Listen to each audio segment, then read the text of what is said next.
Assalamualaikum warahmatullahi wabarakatuh. Waalaikumsalam warahmatullahi wabarakatuh. Selamat siang Bapak dan Ibu peserta pelatihan program sekolah penggerak. Selamat siang Ibu. Ya, mudah-mudahan hari ini kita diberikan kemudahan dan kelancaran untuk kegiatan siang hari ini. Materi yang akan disampaikan hari ini tentang capaian pembelajaran. Ini akan dibawakan oleh fasilitator kita, Bapak Martinus Slamet, dari SMP Negeri 3 Trimurjo. Sebelum kita memulai kegiatan ini, mari kita berdoa Bapak Ibu, supaya mendapatkan berkah dari Tuhan Yang Maha Esa. Berdoa mulai. Berdoa selesai. Baiklah, Bapak dan Ibu peserta. Bapak Martinus sudah siap ya, Pak? Halo, Bapak Martinus. Ya, Ibu. Silakan Bapak Martinus untuk menyampaikan materinya. Monggo, Pak Martinus. Baik, Ibu Sri Setiawati, terima kasih atas kesempatan dan waktunya. Selamat siang, Bapak Ibu yang tercinta, Bapak Ibu yang luar biasa. Selamat siang, Pak. Selamat siang, Pak. Warahmatullahi wabarakatuh. Waalaikumsalam. Waalaikumsalam. Bapak Ibu, saudaraku sekalian, setelah beberapa hari kita melakukan pelatihan di forum ini, bagaimana kabarnya? Baik, sehat. Semoga dengan kegiatan yang padat ini, Bapak Ibu tetap dalam keadaan sehat dan senantiasa semangat, ya. Amin. Amin. Baik, Bapak Ibu amin. Yang terkasih, hari ini kita akan membahas tentang capaian pembelajaran. Ya, yang akan kita bahas pada hari ini, materi kita adalah capaian pembelajaran. Bapak Ibu, mungkin ada yang bekerja sebagai pekerjaan tambahan ini, mungkin berkebun atau bertani, mungkin seperti itu. Nah, kalau kita bertani atau berkebun, itu ada beberapa proses yang dilewati. Misalnya, ada saat menanam, ada saat memupuk, dan ada saat juga memberantas hama. Masing-masing itu mempunyai tujuan. Jadi memupuk itu punya tujuan, kemudian memberantas hama juga mempunyai tujuan. Seperti juga dalam pendidikan seperti itu. Tetapi satu tujuan utamanya bahwa ketika kita menanam, kemudian merawatnya dengan baik, nanti akan yang diharapkan adalah hasil yang baik, hasil yang maksimal.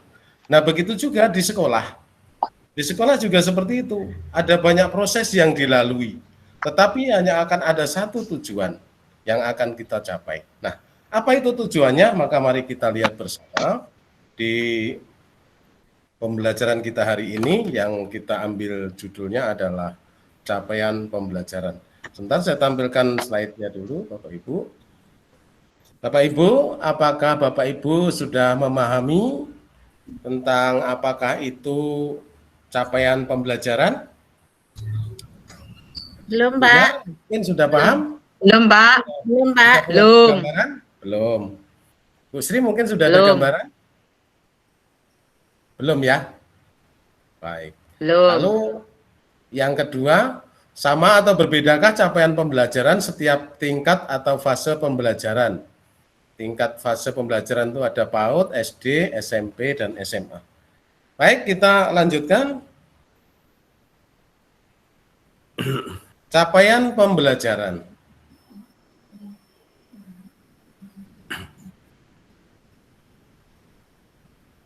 Salah satu tujuan utama pendidikan Indonesia adalah membangun pelajar Indonesia yang memiliki jiwa Pancasila dan memiliki keterampilan abad 21. Abad 21. Nah, ini yang akan kita capai.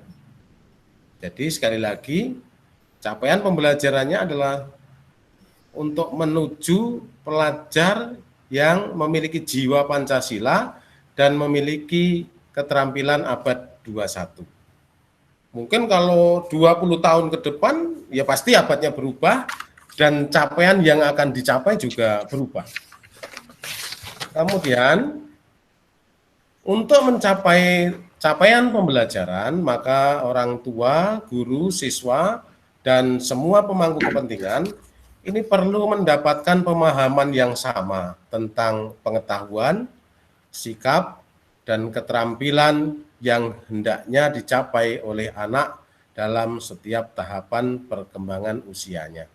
Baik Ibu Bapak yang terkasih, mungkin ada pertanyaan sampai di sini sebelum dilanjutkan. Baik Pak, saya Sri Mundarsi dari SMP Negeri 2 Selagelingga mau bertanya, apa prinsip capaian pembelajaran? Jadi saya belum. Ya, pertanyaannya, apa prinsip capaian pembelajaran? Baik, mungkin dari Bapak Ibu yang lain akan memberikan jawaban, membantu saya untuk menjawab. Monggo silakan. Bapak Ibu peserta, tolong ini dibuka biar kelihatan gambarnya, Bu, Bapak. Baik, saya Iyar Mutiarsi dari SMP Negeri 2 Gunung Sugi mencoba menjawab pertanyaan dari Bu Sri Mundarsi tentang apa prinsip capaian pembelajaran. Ya, Bu. Silakan, Bu. Menurut saya, prinsip satuan pembelajaran itu yang pertama adalah terukur spesifik. Kemudian yang kedua, praktis. Yang ketiga adalah fleksibel.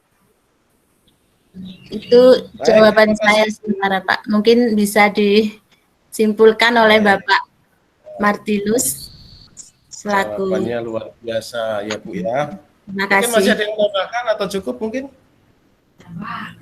Cukup ya? Jelas Pak. Bapak Ibu, maaf, tolong dibuka gambarnya. Baik. Ya, dalam perumusan CP ini memiliki prinsip-prinsip sebagai berikut. Ini tadi pertanyaan dari Ibu Sri Mundarsih ya. Iya Pak.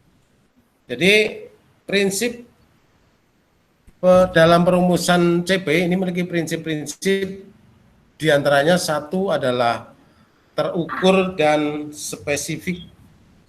Terukur dan spesifik. Jadi CP itu harus dapat diukur dan spesifik. Jadi berdasarkan hierarki tahapan konseptual proses pembelajaran yang hasil belajarnya dapat digunakan untuk mendeskripsikan kemampuan siswa. Kemudian selanjutnya Bapak Ibu sebentar. Yang kedua adalah praktis. Praktis. Jadi bagaimana merancang dan melaksanakan eksperimen. Lalu kata-kata yang umum digunakan adalah menunjukkan dan menerapkan. Kemudian keterampilan generik. Keterampilan umum mencakup teknik pemecahan masalah inti pembelajaran. Yang biasa digunakan kata-katanya adalah menganalisis, kemudian membandingkan. Kemudian prinsip yang berikutnya adalah fleksibel. Jadi sesuai dengan proses dan tahap belajar siswa. Ya, fleksibel. Baik, itu jawabannya kira-kira ya, Bu Mundarsih. Bisa Iya dipahami? Pak. Bisa Pak, jelas. Terima kasih Pak. Ya, terima kasih juga atas pertanyaannya. Mungkin apakah ada pertanyaan yang lain? Monggo silakan.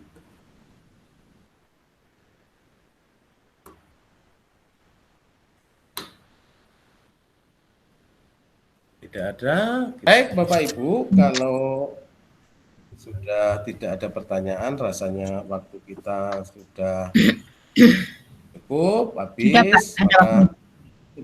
sebagai refleksi, ya, sebagai refleksi kita bahwa penggunaan istilah fase itu dilakukan untuk membedakan dengan kelas, karena peserta didik di satu kelas yang sama itu bisa jadi dia memiliki cara belajar pada fase yang berbeda. Kemudian kompetensi pembelajaran yang harus dicapai peserta didik pada setiap tahap perkembangan peserta didik untuk setiap mata pelajaran pada setahun pendidikan dasar dan pendidikan menengah. Itu sebagai refleksi kita. Bapak Ibu dan Saudara, jadi inilah yang dapat saya sampaikan pada pembelajaran kita pada siang hari ini berkaitan dengan capaian pembelajaran. Semoga bermanfaat untuk pekerjaan-pekerjaan kita di sekolah, khususnya dalam mendidik para siswa kita. Mudah-mudahan para siswa kita benar-benar dapat mencapai capaian pembelajaran sesuai dengan yang kita harapkan. Sekian dan terima kasih. Selamat siang. Wassalamualaikum warahmatullahi wabarakatuh. Waalaikumsalam Warahmatullahi wabarakatuh. Demikianlah materi yang sudah disampaikan oleh Bapak Martinus tentang capaian pembelajaran. Semoga capaian pembelajaran akan membawa perubahan dalam pendekatan pembelajaran di kelas dari yang berfokus pada guru menjadi fokus pada siswa, sehingga nanti akan menghasilkan kelulusan yang lebih baik lagi. Amin. Amin. Kepada peserta, kiranya sampai di sini, mudah-mudahan materi yang disampaikan oleh Bapak Martinus akan bermanfaat kepada kita semua. Akhir kata, saya cukupkan. Terima kasih, mohon maaf atas kekurangan yang ada pada diri kami. Assalamualaikum warahmatullahi wabarakatuh.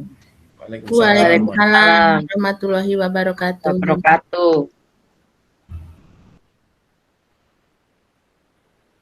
Warahmatullahi wabarakatuh. Waalaikumsalam warahmatullahi wabarakatuh. Pada kali ini, sesi ini kita akan masuk ke materi Merdeka Belajar yang nanti akan dibawakan oleh narasumber kita, yaitu Ibu Sri Setiawati SPD dari SMP Negeri 2 Trimurjo, Lampung Tengah. Sebelum kita mulai sesi kita ini, maka marilah kita bersama-sama berdoa menurut agama dan kepercayaan masing-masing. Berdoa mulai.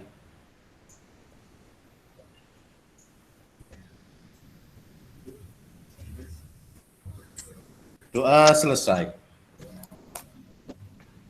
Untuk selanjutnya dipersilahkan kepada beliau Ibu Sri Setiawati untuk menyampaikan materi hari ini.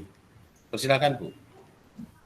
Baiklah, terima kasih Pak Martinus Slamet. Bapak Ibu peserta pelatihan, hari ini saya akan menyampaikan materi tentang pendidikan yang memerdekakan, yang lebih mudahnya diistilahkan dengan Merdeka Belajar. Saya tampilkan dulu slide-nya. Pendidikan yang memerdekakan dengan istilah yang sering kita kenal dengan Merdeka Belajar. Sekarang saya tampilkan, ini ada gambar model pendidikan zaman kolonial. Dan yang ini adalah gambar model pembelajaran di era digitalisasi. Mungkin dari Bapak Ibu ada yang tahu apa yang membedakan antara zaman kolonial dengan zaman era digital? Halo Bapak Ibu, mungkin ada yang tahu? Halo Bu. Halo, iya. Kalau dari yang saya amati di gambar itu, Bu, di era digital itu sudah menggunakan tik, Bu. Sudah ada komputer di situ. Sedangkan Ya, di zaman kolonial itu belum ada. Itu, Bu, yang setahu saya, Bu, oh melalui ya, gambar yang ditayangkan. ya. Terima kasih. Dengan siapa ini saya berbicara ya? Dengan Bu. Bu Yar Mutiarsi, Bu, dari SMP Negeri 2 Gunung Sugi. Oh iya, terima kasih Bu Yar. Ya, menurut Bu Yar, kalau zaman era zaman kolonial masih terfokus lah ya pada guru, sehingga murid-murid hanya bisa mengenal membaca, menulis dan menghitung. Sementara kalau pada zaman era digital, murid-murid bisa bereksplorasi dengan menggunakan internet. Mereka bisa mencari apa saja yang ada di YouTube atau apa saja ya. Nah, sekarang kita kembali ke materi. Pendidikan yang memerdekakan, ini menurut Ki Hajar Dewantara, pendidikan yang memerdekakan adalah suatu proses pendidikan yang meletakkan unsur kebebasan anak didik untuk mengatur dirinya sendiri, bertumbuh dan berkembang menurut kodratnya secara lahiriah. Filosofi pendidikan Ki Hajar Dewantara, pendidikan merdeka itu berdaya upaya dengan sengaja memajukan hidup tumbuhnya budi pekerti, seperti rasa, pikiran, dan roh, dan badan anak dengan jalan pengajaran teladan dan pembiasaan jangan disertai perintah dan paksaan. Kemudian, Ki Hajar Dewantara memiliki 5 asas konsep belajar, yaitu asas kemerdekaan, kodrat alam, asas kebudayaan, asas kebangsaan, dan asas kemanusiaan. Tujuan pendidikan menurut Ki Hajar Dewantara adalah menuntun segala kodrat yang ada pada anak-anak agar mereka dapat mencapai keselamatan dan kebahagiaan yang setinggi-tingginya, baik sebagai manusia maupun sebagai anggota masyarakat. Sehingga istilah pendidikan yang memerdekakan kita singkat menjadi merdeka belajar. Dalam filosofi Ki Hajar Dewantara, ya, konsep Merdeka Belajar sebagai program Kementerian Pendidikan dan Kebudayaan dari Bapak Nadiem Makarim paling tepat digunakan sebagai filosofi perubahan dari metode pembelajaran yang terjadi selama ini. Konsep Merdeka Belajar dipilih untuk pembelajaran saat ini mengacu pada filsafat Ki Hajar Dewantara, yaitu konsep kemerdekaan dan kemandirian. Jadi manfaat pendidikan yang memerdekakan dalam pembelajaran antara lain, 1. Nuansa pembelajaran akan lebih nyaman karena murid dapat berdiskusi lebih dengan guru, belajar dengan outing class, tidak hanya mendengarkan penjelasan guru, membentuk karakter peserta didik yang berani, mandiri, cerdik dalam bergaul, beradab, sopan, dan berkompetensi. Nah, ini tadi materi singkat tentang pendidikan yang memerdekakan, yang lebih mudahnya kita kenal dengan istilah merdeka belajar. Jadi semuanya itu bertumbuh kepada siswa, dan siswa. Jadi guru itu hanya berperan sebagai motivasi aja. Ya, demikian. Mungkin ada yang mau ditanyakan atau ada yang mau menanggapi, dipersilahkan. Kembali ke moderator, Ibu Bapak Martinus. Baik Bapak Ibu, itu tadi dari pemaparan Ibu Sri Setiawati SPD sebagai sudah ada suara, udah ada masuk ya? narasumber kita. Mungkin ada pertanyaan dari Bapak. Pak. Saya lagi belajar. Iya? Yang bicara tadi siapa? Oh itu. Biar dia lagi. Halo? Ya, Bu Sri. Ada yang mau ditanyakan Bapak Ibu? Atau malah ada yang mau menanggapi? Silakan. Cukup ya? Jelas, Bu. Jelas. Nggak ada ya? Oke. Kalau tidak ada, jadi Cukup, nanti Bu. refleksi. Oh iya, terima kasih.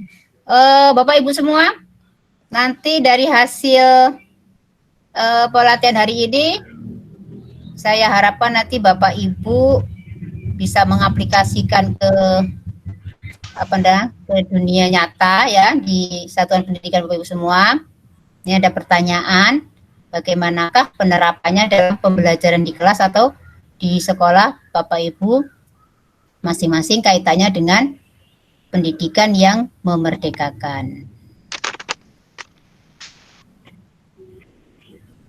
Ya, begitu aja Bapak Ibu.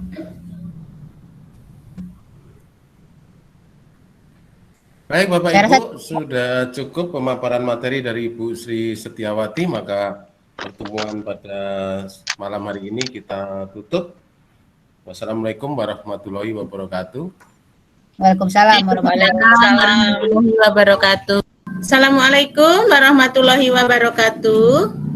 Baik, Bapak Ibu, pada proses pelatihan yang berikutnya, di sini Ibu Sri Mundarsi SPD dari SMP Negeri 2 Selage Lingga akan memberikan materi pada malam hari ini kepada Ibu Sri Mundarsi, dipersilakan. Baik. Assalamualaikum warahmatullahi wabarakatuh. Waalaikumsalam warahmatullahi wabarakatuh. Saya Sri Mundarsi, berasal dari Sekolah Penggerak SMP Negeri 2 Selage Lingga, Kabupaten Lampung Tengah, Provinsi Lampung. Ingin menyampaikan materi tentang profil pelajar Pancasila. Definisi profil pelajar Pancasila adalah profil lulusan yang bertujuan menunjukkan karakter dan kompetensi yang diharapkan diraih dan menguatkan nilai-nilai luhur Pancasila peserta didik dan para pemangku. Profil pelajar Pancasila terdiri dari 6 dimensi. Pertama, beriman, bertakwa kepada Tuhan Yang Maha Esa, dan berakhlak mulia. Pelajar Indonesia yang berakhlak mulia adalah dalam hubungannya dengan Tuhan Yang Maha Esa, yang memahami ajaran agama dan kepercayaannya,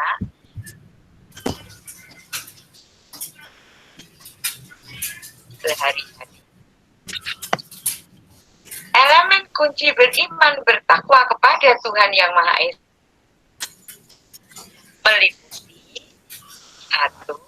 Akhlak beragama, 2.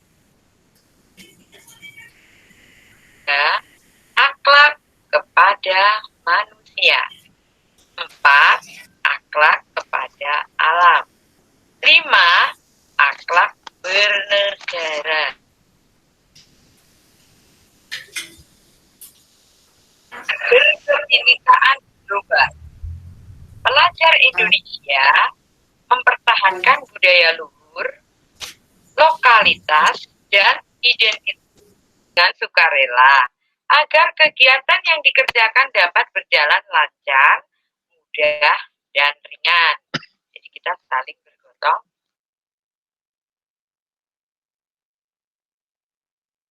sama kolaborasi.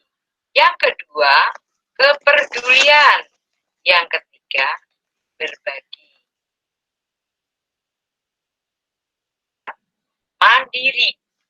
Pelajar Indonesia merupakan pelajar mandiri, yaitu belajarnya. Elemen kunci mandiri. Yang pertama, kesadaran dan dihadapi. Yang kedua, regulasi diri. Elemen yang kelima sekarang.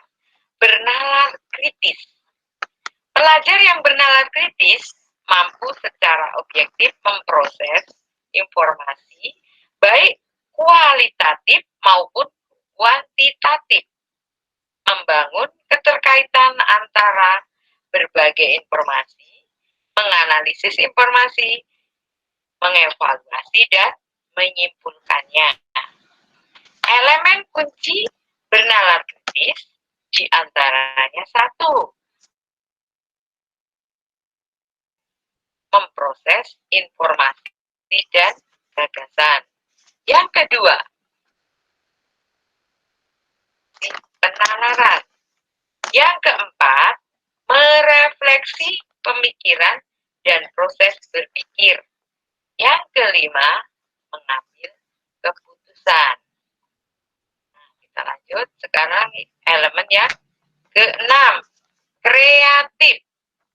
Pelajar yang kreatif mampu memodifikasi dan menghasilkan sesuatu yang orisinal, bermakna, bermanfaat, dan berdampak. Elemen kunci kreatif menghasilkan gagasan yang orisinal. Yang kedua, menghasilkan karya dan tindakan yang orisinal. Nah, itu tadi profil pelajar Pancasila yang terdiri dari 6 dimensi dan keterangannya.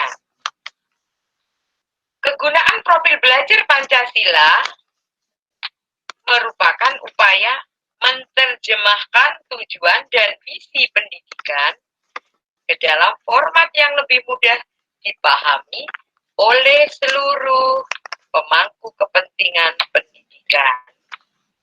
Rumusan profil pelajar Pancasila dibuat dengan tujuan sebagai kompas bagi pendidik dan pelajar Indonesia. Demikianlah materi hari ini yang saya sampaikan tentang profil pelajar Pancasila. Kalau ada kekurangan ataupun ada kesalahan, saya mohon maaf sebesar-besarnya. Apabila dari materi tadi ada yang belum jelas atau paham, boleh ditanyakan. Saya akhiri. Assalamualaikum warahmatullahi wabarakatuh. Selamat ya.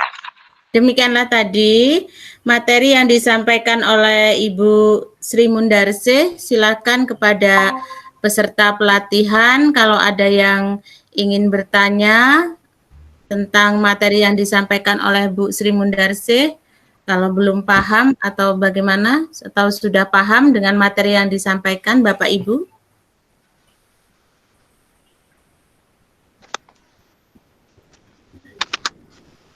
Ada yang mau bertanya atau Pak Martinus gimana? Udah paham? Cukup, Bu. Bu Sri? Bagaimana? Sudah cukup jelas? Iya. Alhamdulillah ya. Demikian tadi materi dari Bu Sri Mundarsi sudah disampaikan dan sudah bisa dipahami. Di sini maka jalannya pelatihan ini, penyampaian materi oleh Bu Sri Mundarsi kita cukupkan sampai di sini.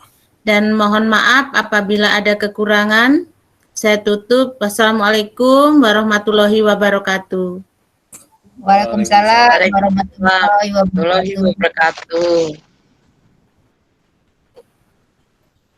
Assalamualaikum warahmatullahi wabarakatuh. Waalaikumsalam warahmatullahi wabarakatuh. Selamat malam Bapak Ibu. Selamat malam. Materi hari ini berikutnya akan dibawakan oleh Ibu Iyar dari SMP Negeri 2 Gunung Sugih tentang asas pendidikan Dewantara. Selamat mendengarkan. Terima kasih. Assalamualaikum warahmatullahi wabarakatuh. Waalaikumsalam warahmatullahi Nah, wabarakatuh. silahkan Bu Iyar untuk menyampaikan materinya. Assalamualaikum warahmatullahi wabarakatuh. Waalaikumsalam warahmatullahi wabarakatuh. Selamat malam, Kok Bapak suaranya Ibu hilang? sekalian. Semoga kita selalu dalam keadaan sehat sehingga kita bisa menyelesaikan tugas-tugas kita dengan baik. Baiklah, pada kesempatan ini saya akan menyampaikan materi tentang Azas Pendidikan Ki Hajar Dewantara. Dasar-dasar pendidikan. Yang pertama adalah arti dan maksud pendidikan. Kata pendidikan dan pengajaran itu seringkali dipakai bersama-sama. Sebenarnya gabungan kedua kata itu dapat mengeruhkan pengertian yang asli. Ketahuilah bahwa sebenarnya yang dinamakan pengajaran itu merupakan salah satu bagian dari pendidikan. Maksudnya pengajaran itu tidak lain adalah pendidikan dengan cara memberi ilmu atau berfaedah buat hidup anak-anak baik lahir maupun batin. Kemudian yang kedua, hanya tuntunan dalam hidup. Pertama kali harus diingat bahwa pendidikan itu hanya suatu tuntunan di dalam hidup tumbuhnya anak-anak kita, artinya bahwa hidup tumbuhnya anak-anak terletak di luar kecakapan atau kehendak kita kaum pendidik. Anak-anak itu sebagai makhluk, manusia, dan benda hidup, sehingga mereka hidup dan tumbuh menurut kodratnya sendiri, seperti yang dijelaskan sebelumnya. Kemudian, perlukah tuntunan pendidikan itu? Meskipun pendidikan itu hanya tuntunan saja di dalam hidup tumbuhnya anak-anak, tetapi perlu juga pendidikan itu berhubungan dengan kodrat, keadaan, dan keadaannya setiap anak. Andai anak itu tidak baik dasarnya, tentunya anak tersebut perlu mendapatkan tuntunan agar semakin baik budi pekertinya. Selanjutnya, dasar jiwa anak dan kekuasaan pendidikan. Yang dimaksud dengan istilah dasar jiwa yaitu keadaan jiwa yang asli menurut kodratnya sendiri dan belum dipengaruhi oleh keadaan di luar diri. Ibaratnya masih kertas yang putih bersih gitu ya Bapak Ibu. Dengan kata lain, keadaan jiwa yang dibawa oleh anak ketika lahir di dunia. Kemudian tabiat yang dapat dan yang tidak dapat berubah. Menurut konvergensi teori, watak manusia itu dibagi menjadi dua bagian, yaitu dinamakan bagian intelligible, yaitu bagian yang berhubungan dengan kecerdasan, organ-organ atau pikiran, dalam arti intelek, serta dapat berubah menurut pengaruh pendidikan atau keadaan. Kemudian yang kedua, bagian biologis, yakni bagian yang berhubungan dengan dasar hidup manusia. Bios artinya itu adalah hidup, dan yang dikatakan tidak dapat berubah lagi selama hidup. 6, yaitu perlunya menguasai diri dalam pendidikan budi pekerti. Itu watak biologis dan tidak dapat lenyap dari jiwa manusia, sangat banyak contohnya. Kita juga dapat melihat dalam kehidupan setiap manusia, misalnya orang yang karena pendidikannya, keadaan, dan pengaruh lainnya. Selanjutnya, jenis-jenis budi pekerti. Setelah kita mengetahui bahwa budi pekerti seorang itu tidak dapat terwujud, sifat kebatinan seorang dengan pasti dan tetap. Nah. Kemudian yang ke-8 adalah naluri pendidikan. Setelah ikhtisar arti maksud dan tujuan pendidikan dijelaskan pada uraian sebelumnya, sekarang akan dijelaskan bagian-bagian khusus untuk pemulaan mengenai syarat-syarat dan alat-alat dan pendidikan yang teratur. disebut teratur sebab pendidikan itu sebenarnya berlaku tiap-tiap keluarga dengan cara yang tidak teratur. Demikian Bapak Ibu materi yang dapat saya sampaikan tentang Ajas Pendidikan Ki Hajar Dewantara. Silakan kepada Bapak Ibu peserta pelatihan kalau ada yang mau ditanyakan atau mau menanggapi materi yang saya sampaikan, saya persilahkan. Demikian tadi Bapak Ibu materi yang saya sampaikan. Saya kembalikan kepada Bu Sri Mundarsi sebagai moderator. Demikianlah Bapak Ibu materi yang telah disampaikan oleh Ibu Iyar. Kalau ada yang belum jelas silahkan ditanyakan. Sudah jelas belum Bapak Ibu? Ya, Bu. Sudah? Sudah, Bu. Kalau sudah, apabila ada kekurangan dari materi tadi, kami mohon maaf sebesar-besarnya. Dan apabila ada kekurangan, juga silahkan Bapak Ibu menambahkannya dari pengalaman Bapak Ibu yang diperoleh dari internet. Saya akhiri. Wassalamualaikum warahmatullahi wabarakatuh. Waalaikumsalam warahmatullahi wabarakatuh.